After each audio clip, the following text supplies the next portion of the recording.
So we got the 26 properties. The last time we were at the Meet the Masters, we were introduced to more of the self-directed IRA, which was something that we were both interested in looking into. We both were corporate rats, but I walked away from my corporate job in February of this year, so it gave me the opportunity to take all of my 401k earnings and put them into a self-directed IRA. So I was able to pick up a property in Dayton, Ohio in cash. And then we bought a single-family, 3-bedroom, 2-bath home in Ocala, Florida that we got to go walk through yesterday, and it's really exciting. So I've got 13 years before I can get into that IRA, but I'm pretty excited to have a lot more properties in that by the time I get there. Welcome to the Creating Wealth Show with Jason Hartman. You're about to learn a new slant on investing, some exciting techniques, and fresh new approaches to the world's most historically proven asset class that will enable you to create more wealth and freedom than you ever thought possible. Jason is a genuine self-made multimillionaire who's actually been there and done it. He's a successful investor, lender, developer, and entrepreneur who's owned properties in 11 states, had hundreds of tenants, and been involved in thousands of real estate transactions. This program will help you follow in Jason's footsteps on the road to your financial independence day. You really can do it. And now, here's your host, Jason Hartman, with the complete solution for real estate investors. Welcome to episode 1394. Thank you for joining me today. Yesterday, we talked about how a record number of people who are renting, not owning, renters, think that renting is a better deal than owning. And from an article by Julia Falcon, it's pretty interesting. And let's figure out if they are right or wrong. Let's talk about that. Are these renters right in believing that they have a better deal than if they were homeowners? Okay, so it says 42% of renters pay more than a third of their household income on rent. Now, remember, I've talked to you about how slavery is illegal, okay? It's illegal. But as an income property investor, you can essentially own the rights to someone's productivity for 1/3 to even up to 50% of their entire productive effort at their job or business for every single month of the year. That's because if they're renting from you, they're paying 1/3 and even as much as 50% of their income in rent. That goes to you to pay down the principal on your mortgage, to provide some positive cash flow to you, and to give you all the other multidimensional benefits of income property, which are truly incredible, the most historically proven asset class in the entire world. Okay, so this is based on a recent report by CoreLogic. That's the big data company. You've certainly heard of them. And it said that home prices, now remember this is all the nationwide stuff, right? Includes the linear, cyclical, and hybrid markets. The cyclical markets that have been having trouble lately, but, they've been buoyed a little bit in recent months. But overall, they had a rough year in those cyclical markets. And still some of them, the higher-end properties, are really still suffering very significantly. They said home prices year over year, December to December, increased 4%. And they project that this year, even with that said, with the linear markets doing well, the hybrid market's doing pretty well, but the cyclical markets overall still hurting, even though better than before. They say that they expect home prices to increase by 5.2% by December 2020. Okay, so that's basically this year. Now, they say that it's little wonder that Freddie Mac's latest profile of today's renter and owner found that the majority of current renters believe renting is more affordable than owning. Now, remember, most of this stuff, whenever you see data like this, is skewed toward the high-flying, overpriced, bad LTI ratio. Remember, that's the term I coined, land to improvement ratio, okay? Not to be confused with LTV or loan to value ratio. Those markets, those cyclical markets that make no sense for investors, most of it is heavy there. because that's the biggest population centers, right?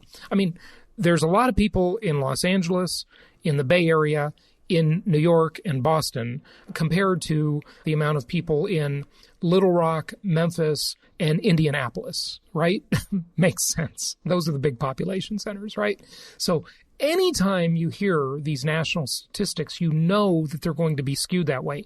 You also know, thanks to my teaching, that the Case-Shiller Index is comprised of, well, the primary Case-Shiller Index, the one that's most commonly cited, is only 20 markets, 75% of which are cyclical. And, you know, we're going to use a synonym for cyclical markets. Nonsensical markets. Those cyclical markets don't make any sense, right? So it's always heavy on that whenever you see these nationwide statistics. Just understand that so that you're not looking at the stats with rose-colored glasses, because you will misinterpret them if you're not understanding that, okay? So they say that a whopping 84% of renters said that they believe that they're getting a better deal renting than they are owning, okay? And for comparison, that number is up by 17 percentage points from February of 2018. So that's a very significant increase. In other words, not as many renters thought they were getting the better end of the deal back in February of 2018, but 17% more of them, well, 17 percentage points better on the overall scale, okay? Be careful and be sure you read the book, How to Lie with Statistics, because statistics can lie very easily, okay? There's a difference in those two things that I just said, okay? Make sure you understand that. One is a relative number, one is an overall number, okay? But anyway, the point is, it's 17 percentage point increase in renters think they're getting the better end of the deal. They're better off renting than they are owning, okay? The survey found that affordability, while we talked about the 42%, pay more than a third of their income toward rent, okay? This is compared to only 24% of homeowners who spend that amount on mortgage payments. So in other words, the homeowners are spending less from a percentage of income standpoint than renters. Now, that's an interesting thing to look at. Why would that be? Well, it would be because, first of all, and we've talked about this many times on prior episodes, homeowners aren't moving. They're staying put. Why are they staying put? Well, one reason certainly is that they've got such good mortgages that they don't want to leave those mortgages. You never want to be unfaithful to a beautiful wife or a beautiful mortgage, right? Either one, you want to be faithful to that because it's a great deal. So you see that they also have a decent amount of equity in their property, and maybe the mentality of the homeowner is more conservative and more prudent. I would venture to guess that it is. The renter will tend to be the more instant gratification type mentality. They'll be the type of person that is more interested in the appearances of wealth rather than real wealth. I remember when I was just beginning selling real estate at age 19 and age 20, when I was going to college and selling real estate part-time for Century 21 Academy on Beach Boulevard in Anaheim, California. And when I was doing that, and I'd work with a lot of investors, selling them these really ugly, terrible, disgusting government repo properties, HUD and VA repos, I would work with investors and first-time home buyers. And the first-time buyers always had a very difficult time taking one step back, in other words, becoming a homeowner, taking that one step back to take two steps forward, because they were usually renting a nicer place than they can afford to buy. So when they become a homeowner, it's always, from that perspective, it was always like a fix-up project. They had to visualize how the house could look. They had to do some work, get some sweat equity, and make that house a really beautiful home in which to live. And the apartment they lived in, or the single-family home rental they lived in, was all fixed up by the landlord, right? They didn't have to do anything. They could just move in, and they'd have everything instant gratification, right? So that was always the thing. It was very hard for them to rationalize taking one step back to take two steps forward, becoming a homeowner, getting into the game, right? Now, of course, I think when you rent a higher priced property, you are getting a better deal for sure. It's a much better deal to rent that property than to own it. But these were cheap properties. These were inexpensive properties, and it would have been much better to own them than rent them. But it was always one step back for two steps forward, and most renters having that instant gratification mindset couldn't do it. They wanted to just move in and have a nice clean place that was all fixed up and painted and everything for them.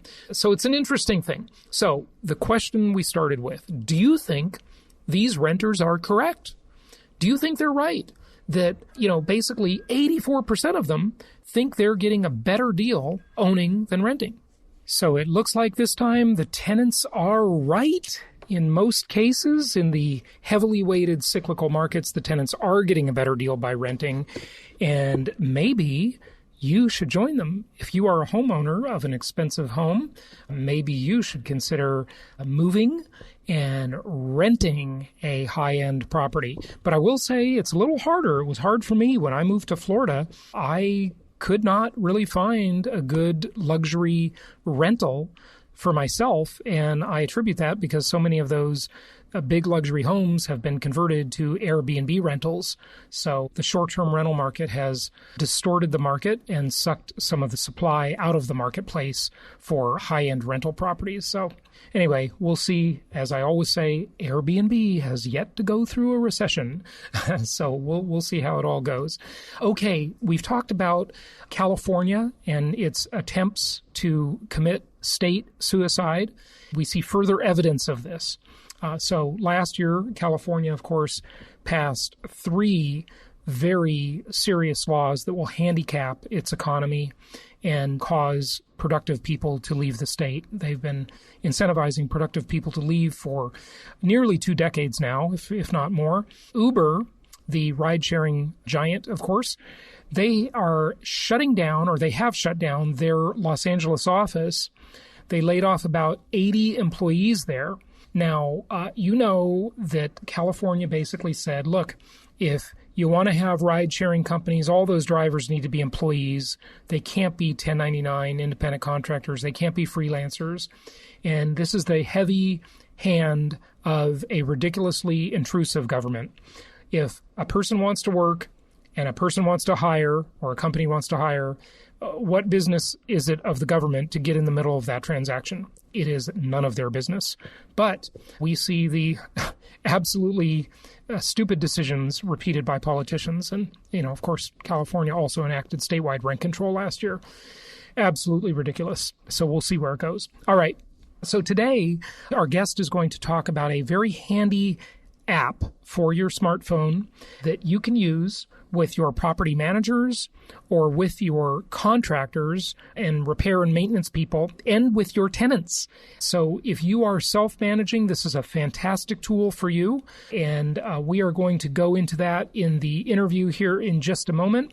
I want to mention for new listeners, if you want to gather some of the fundamentals of real estate investing and learn how to create wealth in the most historically proven asset class in the world, or if you're a regular listener and you just want to review and you want to get back to the basics once in a while and the fundamentals, on whatever podcast platform you use, be sure to check out my Quick Start podcast. Just type Jason Hartman Quick Start on iTunes or any podcast platform, and the show will come up for you. And that show has hand-picked episodes covering some of the fundamentals of investing, whereas on this show, we talk about that, but we also talk about a lot of other stuff. So if you want to just review the fundamentals, like Vince Lombardi said, talking to his team at the beginning of every season, he would hold up a football and he'd say, "Gentlemen, this is a football." As if they didn't know that. But that's the fundamentals, and it shows you the importance of the fundamentals, right? So Jason Hartman Quick Start Podcast, reach out to us at jasonhartman.com or call us at 1-800-HARTMAN, and our investment counselors will be happy to help you with whatever you need regarding income property. And let's go to our guest and talk about this handy application to help you be a better manager of your managers or a better manager of your properties if you are self-managing. Here we go.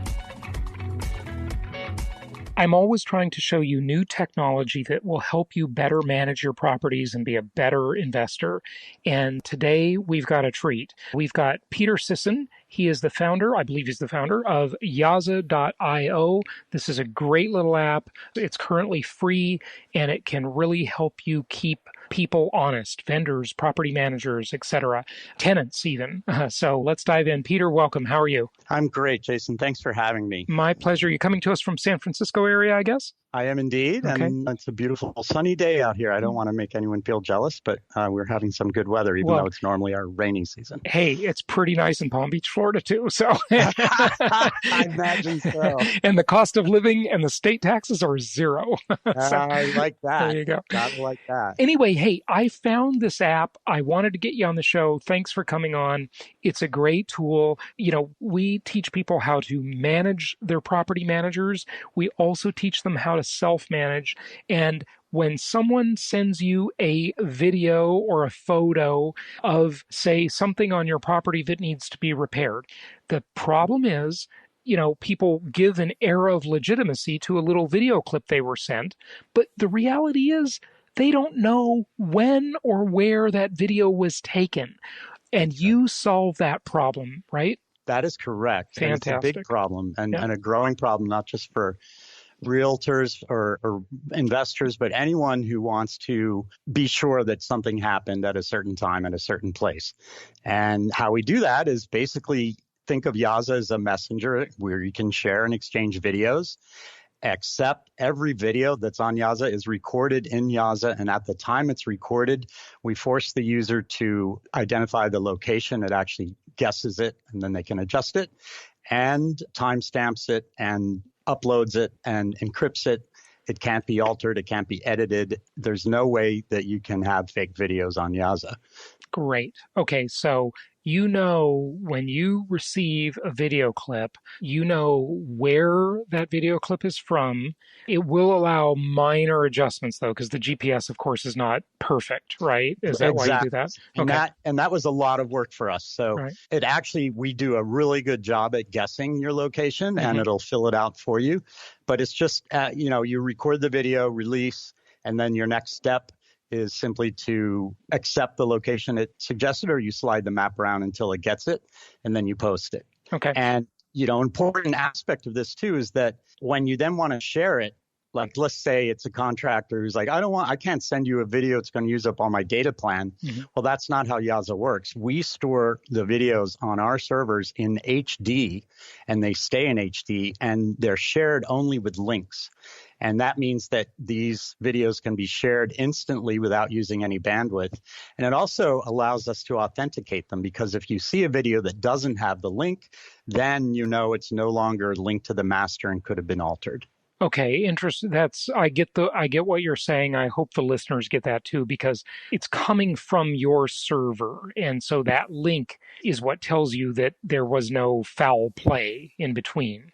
Exactly. If it was a video, let me give the other example and correct me anywhere I might be wrong here. Someone takes a video with their phone and then they stick it into, they don't need to, they can do it right on their phone. They edit it on the phone, and then they upload it to Google Drive or Dropbox, or maybe they just send it to you via text or email if it's small enough.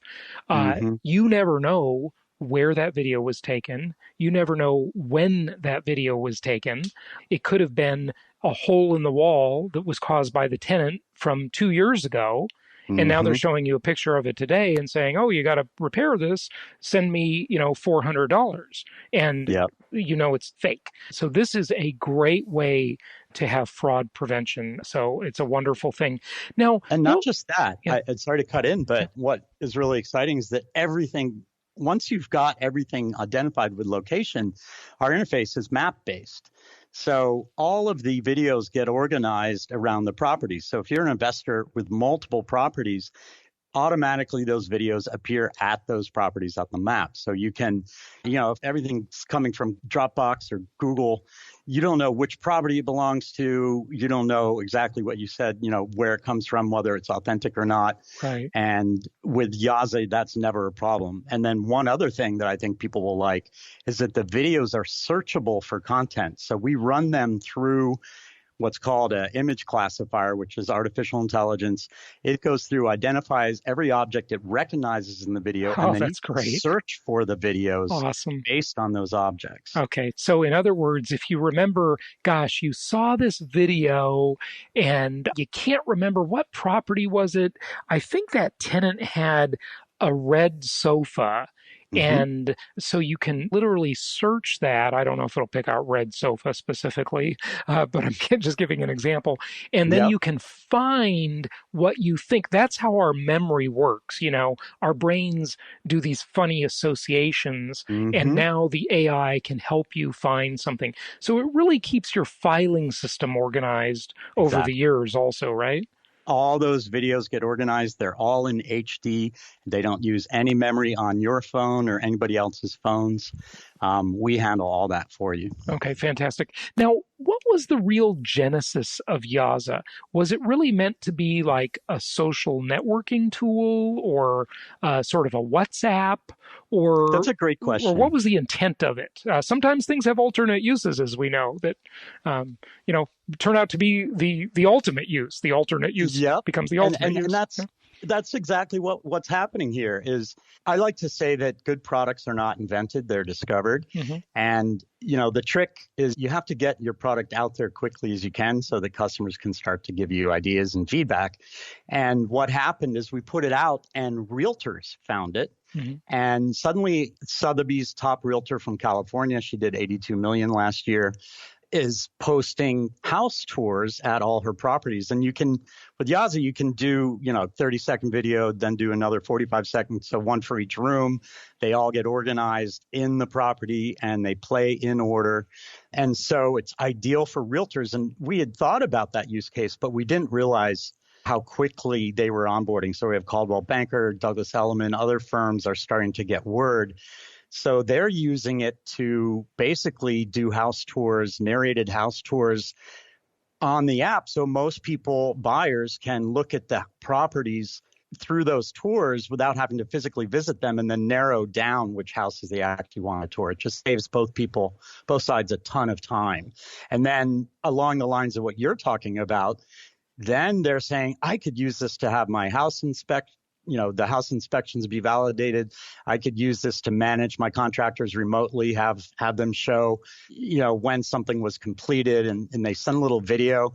Video conveys so much more information than a photo because photos at the right angle can make things look different than they are. Right. And not just the right angle, the right lens can change things, or the right adjustment on the phone. You can widen the shot and all kinds of things. You can do that on video, but it's not as easy to fool someone when the picture is moving. And what I always say is, the old saying is, a picture says 1,000 words. I say a video says 1,000,000 words. So I say that too. Oh, okay. You stole my quote. That's my famous quote. I've had that for years. Good. You said it before I did. Okay. But yeah, it's really great. That's a great thing. So just to be clear, though, we're curious, what was the genesis of it? So the genesis, I don't know if you said that. Right. I didn't even answer your question. I go right into talking about the app. Initially, we thought it would be a social app, but the drivers initially were, okay, we're watching, everyone's using video. 80% of the internet is video. These video files are getting bigger and bigger because cameras are getting more and more megapixels, and phones are just ridiculous now that are built into cameras in terms of what they can do.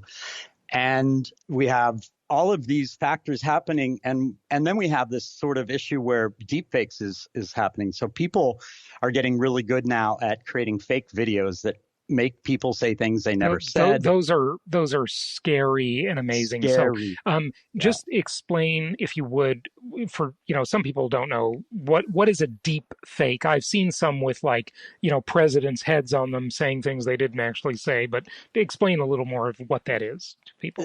It's a great question. So really, these are very sophisticated photo editors and video editors who can go in there and they can change the audio. They can sample the voice and create, using machine learning, they can create a voice that will say words the way that person says them. And then they can also use tricks of editing to make the mouth movements match. And there's even software that will automatically make an artificial mouth move to the words you give it. Right. So there's all sorts of and not only that, it'll make the body language consistent with the speech. Everything. It's really scary. I mean, years ago, I was saying back like in the late 90s that, literally taking a video into a courtroom, a video of someone robbing a bank, does not necessarily mean they actually robbed that bank. Exactly. That could be a fake. Yeah. Exactly. And that's the problem. And it will get bigger and bigger. And so we thought, we're not trying to replace any of these social networks, but we thought there needs to be at least one place where people can share these massive files without hogging their phone memory, without burning through their data plans, and with the assurance that what they're seeing is actually true and happened. Okay. And those are the problems we tried to solve. So just out of curiosity, is there a limit to like the length of the videos or any constraints we should know about? Nope. That's what's amazing about it. You could send a full-length HD movie with Yaza. Okay, so you can make an 1.5-hour documentary. You really could. Wow. Incredible. That's a hell of a long time to hold down the record button. Right. But you really could. Okay. Because the camera has tricks where you can change while you're recording, you can change front camera to back camera. And great zoom. Feature, by the way. That's a great feature. Yeah. There's a lot of cool little nuggets in the app and more to come. What does the zoom do, you were going to say? So the zoom, you slide, once you're holding it down, the recorder works similar to Snap, and some of your younger members will, know about that. But it records as long as you hold, and while you're holding, you can slide your finger up to zoom. You can slide it over to a switch camera button, and it'll switch the camera, all while you're recording, and it does it. So it almost looks like an edited video, but it's all one take. Yeah. And what I like about flipping the cameras is this. I can just envision you've got the air conditioning repairman over at one of your rental properties, and he pulls out Yaza. You require him to use that. You say, look, if you want the job, you've got to give me videos on this through this app. And so just download the free app to your phone. And it's kind of sometimes when you require someone to use a little app or piece of technology, it's sort of a test anyway, which is sort Absolutely. They can do basic things. It's a good screening tool sometimes, It sure is. Absolutely. And so you say do that, and he takes a video and says, look, here's the problem. You've got this broken thing or whatever. And then he can flip the camera to his face and he can explain it to you. And then he can flip it back to a piece of paper that says, here's the quote with what we need. He can flip it to here's the parts we need. So that's a really great feature. I like that a lot. Yeah. Cool. I'm glad you like it. Yeah, that was a bit of a trick too, to get it to work without interrupting the video. Right. Good stuff. Okay, great. Anything else you'd like people to know, Peter? Well, we are available on iOS now. One challenge will be that many contractors may be on Android. Right. And, that app will be coming later this year. But it's still for people who are on iPhone and have people they work with who are also on iPhone. They can get started right away. You just go to the App Store, search on the word Yaza, Y-A-Z-A. You'll find the app, install it for free, and you're on your way. Fantastic. Peter Sisson, thanks so much for joining us. It was a pleasure. Thanks for having me. Thank you so much for listening. Please be sure to subscribe so that you don't miss any episodes. Be sure to check out the show's specific website and our general website, hartmanmedia.com, for appropriate disclaimers and terms of service. Remember that guest opinions are their own, and if you require specific legal or tax advice or advice in any other specialized area, please consult an appropriate professional. And we also very much appreciate you reviewing the show. Please go to iTunes or Stitcher Radio or whatever platform you're using and write a review for the show. We would very much appreciate that. And be sure to make it official and subscribe so you do not miss any episodes. We look forward to seeing you on the next episode.